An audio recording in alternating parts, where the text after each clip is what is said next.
What a sad day this morning. Well, good morning to you, viewers. We're beginning What's Trending on a sad note.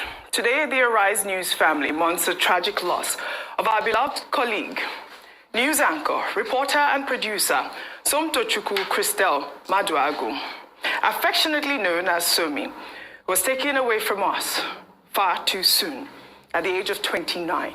Hello to our viewers in the US and around the world. I am Somiee Maduagu coming to you.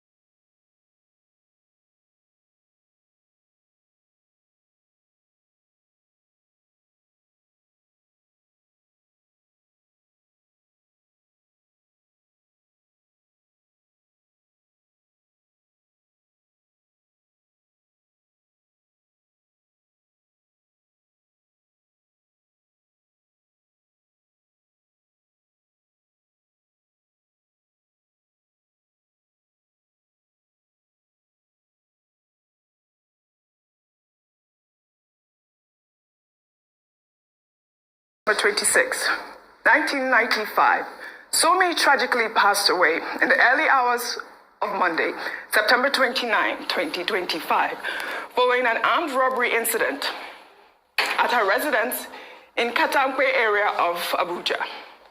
The Nigerian police are currently investigating this heartbreaking crime. Somiee was not just a cherished member of the Arise family. She was a vibrant voice that engaged and connected with viewers across the nation. Her presence on our screens brought warmth, professionalism, and authenticity that resonated with audiences. But beyond the airways, beyond the cameras, and the studio lights, Somiee was a trained lawyer, a dedicated professional, a supportive colleague, and a beauty queen. In September 2023, Somiee represented Nigeria at the 40th Miss Tourism World in China. Ahead of the pageant, she spoke exclusively with Arise News about her aspiration to become a politician. By birth, I don't have an option about the kind of woman that I want to be. I'm the first daughter of my parents, so right out of the womb, I'm a born leader, and so that's kind of at the top of my mind in any decision that I'm making. On a bigger picture, I want to be a politician. Like you mentioned, I'm from Anambra State, I'm from Anambra Central, and I'm very interested in politics. I'm very interested in impacting my state and Nigeria in general. And I moved to London at the end of my National Youth Service program, you know, like everyone does, just jackpot, trying to make some money. And I just felt very unfulfilled. I was making more money than I ever would in Nigeria, but I just felt very unfulfilled. So the kind of woman I want to be is definitely having positive impact in Nigeria. She's definitely taking up space. She's definitely not just talking about increasing female participation in politics. She's actually doing something to make that happen. And she's graceful, she's feminine, she's gorgeous, and she's fashionable. What a beautiful soul. At just 29 years old, Somiee had already made an indelible mark impacting society, but she had so much more to give, so much more stories to tell, and so many more lives to touch. Today, we extend our deepest condolences to Somiee's parents, siblings, extended family, friends, and loved ones during this incredibly difficult time. Her voice may now be silent, but her spirit, passion, and legacy will endure as part of our collective memory here at Arise News. We remain in shock and call for a speedy investigation, apprehension, and prosecution of those responsible for this senseless crime.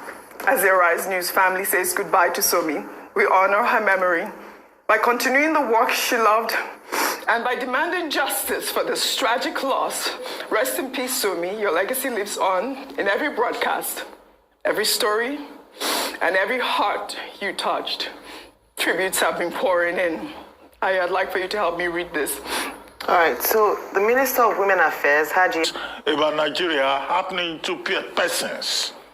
If people are not killed due to bandits attacks, insurgents attacks, terrorist attacks, they are killed even by circumstances of just being Nigerian.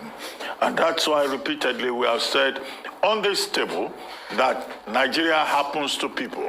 When Nigeria happens to you, we are left sitting here and paying condolences, expressing our regrets, condolences to families, to persons involved.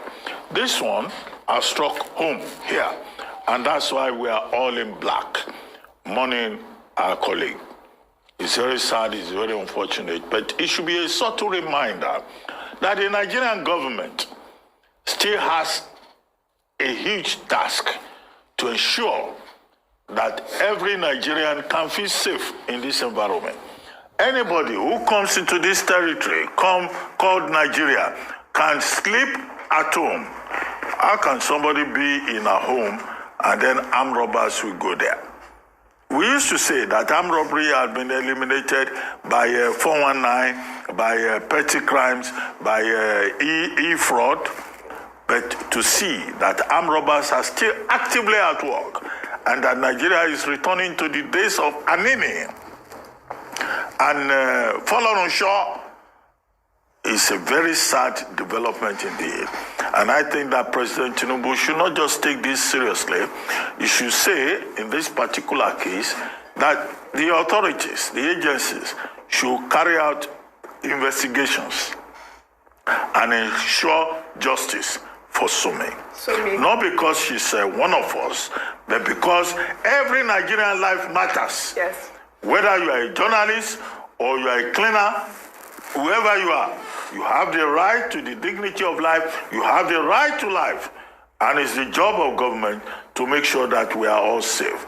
We are all saddened and we commiserate with the family, but a life of so much promise, of so much hope, a beauty queen robbed of the promise of the future.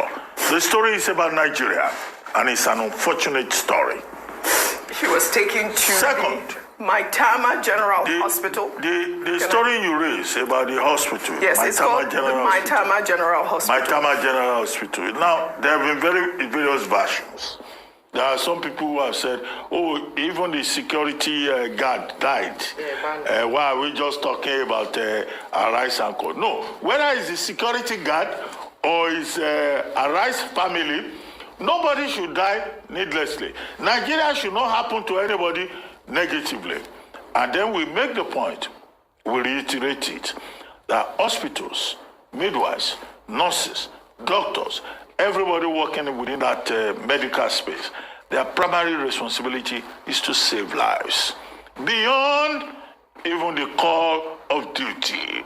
Right. And I think part of the investigation should include the behavior, the attitude, the response of the medical personnel at that Maitama General Hospital. Is there a case of negligence? Could lives have been saved if they responded more professionally?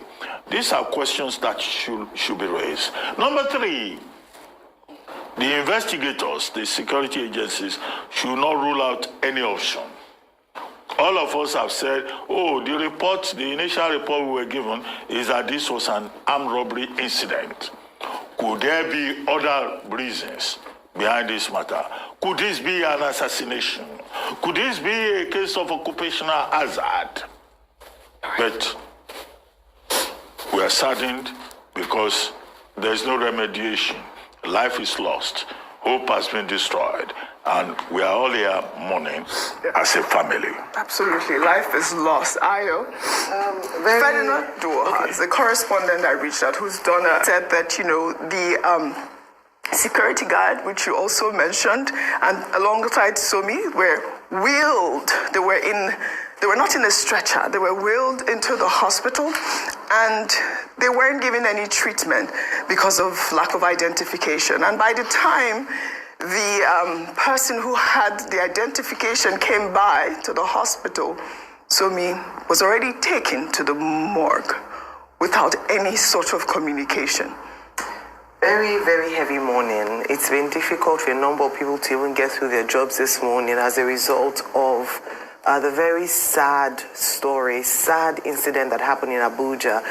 This apartment or this block of flats where Somiee lived is in Kantampe, which is an affluent area in Abuja, close to Maitama and these areas, and meant to be relatively safe. And as you said, Dr. Bati, what we'd assumed was that the issue of armed robbery, killings like this, are things of the past that we don't see again in the modern Nigeria of today. But now we are seeing resurrection of old things that ought to have passed away. And we see the cost of this in terms of the human life that has been cut short in her prime. Now, talking about the healthcare service, so security failed Somiee. Nigeria happened to her, and Barnabas, by the way, who was the security guard and is said to have a young family and a child. So that's another young person cut off in their prime. They were taken after the armed robbers came. By the way, OG, the armed robbers came to this building, block of flats, over 10 of them, numbering 15. It shows that the temerity that they had the audacity, even though they were not afraid of the police, that 15 of them stormed a block of flats and rained terror for a considerable amount of time, and security officials, the police did not come at any point during the operation. That speaks a lot to the breakdown of security in the